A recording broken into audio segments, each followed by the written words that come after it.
This week on EV Rider, we're checking out some of the first Tesla Highland Edition mid-cycle refreshes of Tesla's Model 3. This EV Rider episode is a co-production with AutomotiveAddicts.com. AutomotiveAddicts.com offers expert reviews and industry news. With me is Malcolm from Automotive Addicts, and this is our very first time in the new Highland. What's your first impression, Malcolm? So far, it's pretty much like the other Model 3. Of course, a few styling differences once you start looking at it, but so far, pretty much like the old one. I don't notice that much difference. It's been a while since I drove the old one, but yeah, I actually kind of like it. Well, what I'll say right out of the gate, my first impressions are higher quality than the last Model 3 that I was in.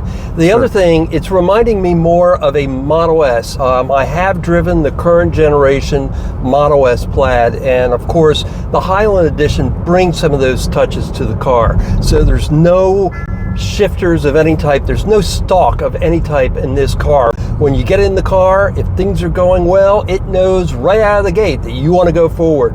If you want to make a turn, you just go ahead and touch the steering wheel as opposed to a stalk. Yeah, absolutely. I think you hit the nail on the head, Bill. Is very cleaned up a little bit more. I know it's already a minimalist, dashboard and everything with the Model 3, but I guess this takes it to another level, especially with no stalks. It's kind of odd for me getting in a car, having the turn signals being a push button and everything, but yeah, I kind of like it. Even, some of the added features like the ventilated seats, the heated seats, of course, that's a big thing, especially here in Florida. You want ventilated seats. Yeah, and this is going to be a very quick drive. This is not going to be one of our typical full-on reviews because we're only got this car for a couple of minutes. It's brand new to the Jacksonville market. One of the first things out of the gate, Tesla owners already know this, but the amount of information you get from the autopilot system is amazing. As I look down at that dash in their center stack, I'm seeing all the traffic around me. It's correctly identified a truck in front. It's correctly identified what's a car, what's a truck beside me. It's a very visual system that reinforces what we're seeing here on the road. I think they just, elevated just the subtle touches they add, the subtleties in updating a vehicle. It's not a full-on redesign, but, just an update. Yeah, the steering wheel's been redone, the interior materials have been redone, and I gotta say, I like the new interior material better than the old kind of cheesy looking wood that some of the dashes had. Here you have almost like a cloth. In fact, in some ways, it reminds me of the dash cover on my Mustang Mach-E. And of course, they've now also added LED lighting, which unfortunately we're not going to see in its full glory because we've got this during the day, but it's another nice touch that elevates the Model 3 just a bit in terms of class. Oh, absolutely. Like I said, once again, that entry-level luxury, and Tesla's pretty much nailed that. But I think as far as build quality, it'd be something I'd see in a longer test drive and see, if those quirks are still around that people often talk about with Teslas. We can't make any kind of real judgment on build quality on what's going to in reality be maybe a 15-minute drive. But what I can tell you is we're hitting some Jacksonville bumps and we're going down Atlantic Boulevard here in Jacksonville. It does feel a bit more solid than I recall the previous generation Model 3 that I experienced. Actually, I've experienced at least two different previous generation Model 3s. The other thing I'll say, it's just a little bit quieter in terms of wind noise. And of course, they did put in a thicker pane glass with the redesign. Yeah, that's something I'm noticing now that I'm driving a little bit more. It seems a little bit more stapled down. Probably a little bit better quality, I think, overall. It is quieter. It does ride different. It seems like the dampers or suspension systems been redone. So we've gotten off Atlantic Boulevard and we're getting on some side roads here, so we'll get a better sense of the suspension as we get a chance to take a few curves. But again, first impressions are good. The Model 3 is certainly the car to beat when it comes to, I don't want to say an economical EV, because to me an economical car still starts in the 20s, and that's not the case here. But this is among the best built, most economical, most efficient EVs out there, and I think many that are considering an EV would consider the Model 3 the benchmark to beat. Absolutely. Now, when we talk about benchmarks, of course, we have seen and driven and experienced some of its biggest competitors, and the one that springs to mind is Hyundai's Ioniq 6. First impressions comparing the two of those. I think they're very comparable. That's a very good comparison, Bill. Once again, it's kind of hard to tell until you get this out on the road and, you know, drive it for a few days, you know, some of the nuances and differences in the two cars. But so far, you know, Tesla has had that long reputation of being, you know, one of the first EVs out the gate. Model 3 is kind of like the staple for, you know, a mainstream EV. So another thing I'm noticing, Malcolm, they have improved the center console. It's still got that nice feel, and we've got cup holders here. We've got plenty of storage space, nice spots up front for the smartphones. This, again, is a very practical machine if you're looking for a sedan.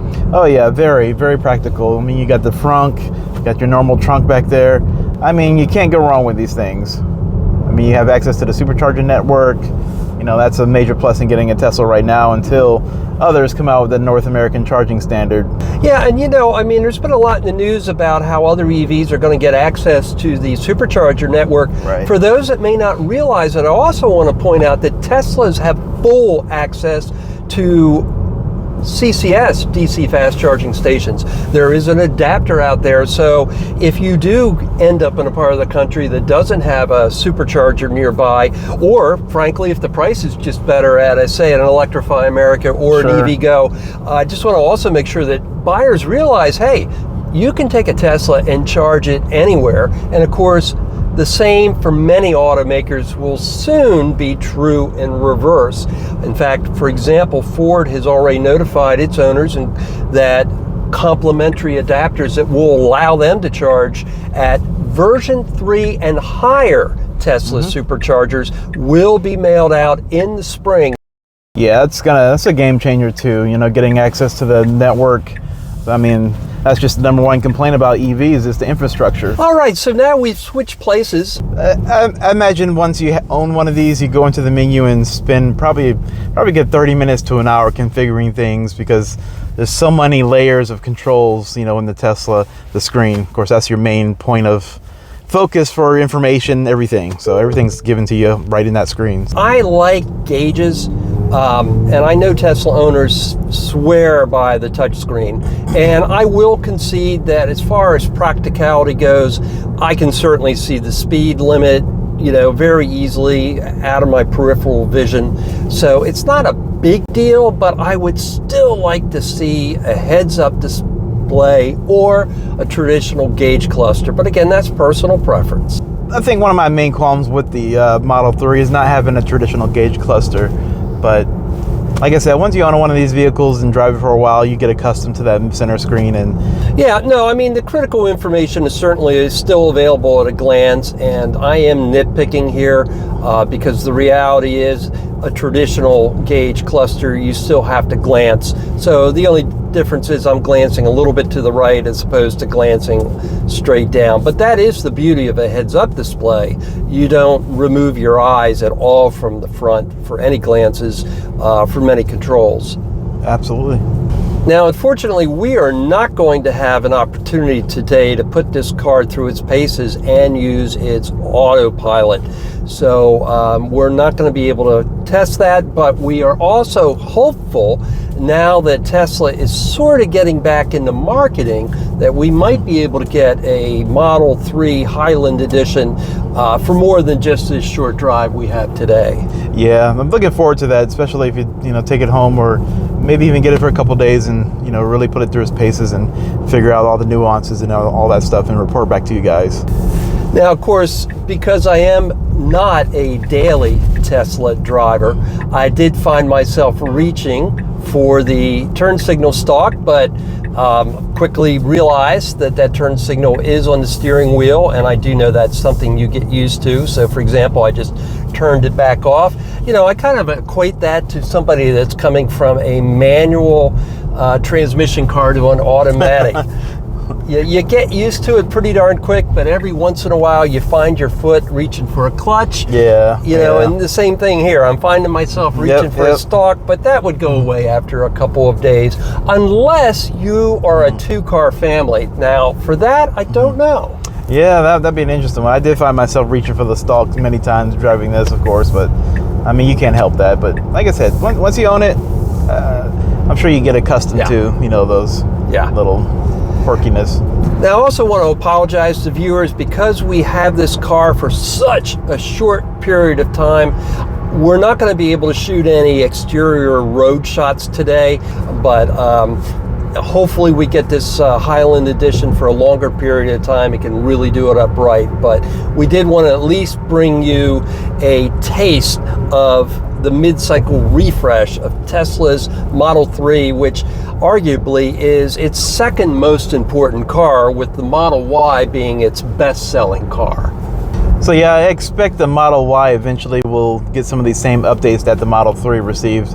You know, being that it is their #1 selling vehicle, they're probably going to take their time in doing it, but it's going to be a nice addition, and people are going to look for those changes that you find in here in the Model Y as well. The Model Y, in some quarters, has been the world's best-selling vehicle, bar none, barring the F-150 gasoline edition, barring any Toyota. So, I mean, that is an extremely high-volume vehicle. Yeah, Tesla's definitely caught me off guard. You know, I never would have guessed that, but here we are. You know, Tesla's done some amazing things, and everybody knows what it is, what it's all about. So I definitely encourage anybody who's not driven a Tesla to go out and at least check it out, so you know what it's all about, since you see so many on the road. Yes, and I tell you, for anybody from Tesla Corporate that might happen to watch this, please get that next-gen Roadster into production. And send us a Cybertruck. That's right. We want to experience that Cybertruck. So thanks to everyone for tuning in, as always, to EV Rider. If you enjoyed this episode, please give this video a like and subscribe to the EV Rider YouTube channel. And also be sure to check out Malcolm's venture, automotiveaddicts.com. I'll tell you, that's where you get the best in-depth written reviews with plenty of photos. It's my go-to every single morning for automotive news.